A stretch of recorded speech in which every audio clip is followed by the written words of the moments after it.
On a montré aujourd'hui deux projets différents. Un projet sur la commune de Gujan-Mestras qui est la zone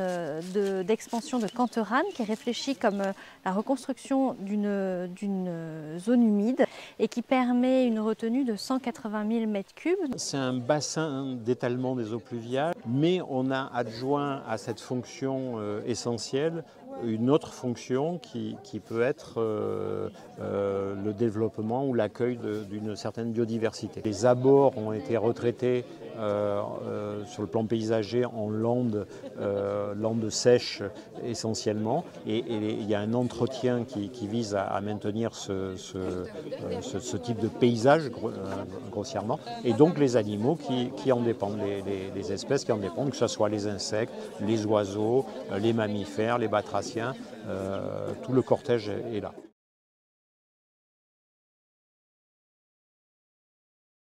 Et puis, on a montré également une autre zone, le Vigneau, qui sépare les communes d'Audange et de Biganos, avec à son aval un quartier historique régulièrement inondé. Donc on a voulu repenser sa partie amont, et on a vu sur les cartes anciennes que toute cette eau était avait plutôt tendance à aller sur les bassins versants adjacents. Donc on a réfléchi cette zone, ralenti les eaux en amont, recréé des fossés, et ça montre tout son intérêt, et cette fois avec des aménagements, je dirais, très limités, simplement du reméandrage, simplement, on l'a vu, des pieux pour permettre d'éviter un seuil. Privilégier ou essayer de favoriser des solutions fondées sur la nature ou des solutions low-tech qui s'inscrivent, je dirais, dans l'histoire d'un lieu, ça a de l'intérêt. Alors moi je suis archéogéographe et j'apporte, je dirais, la dimension du temps long à travers justement l'analyse de cartes, de plans, de photographies aériennes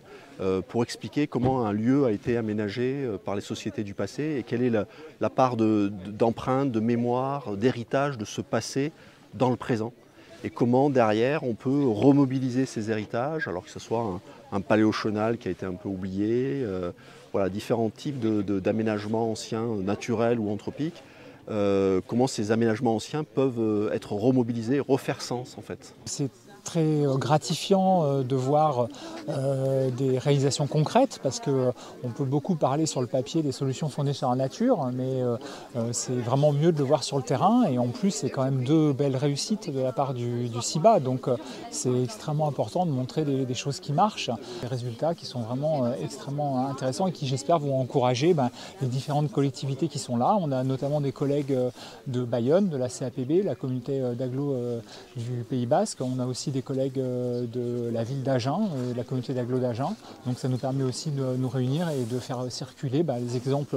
de réussite parmi les différents territoires de la Nouvelle-Aquitaine.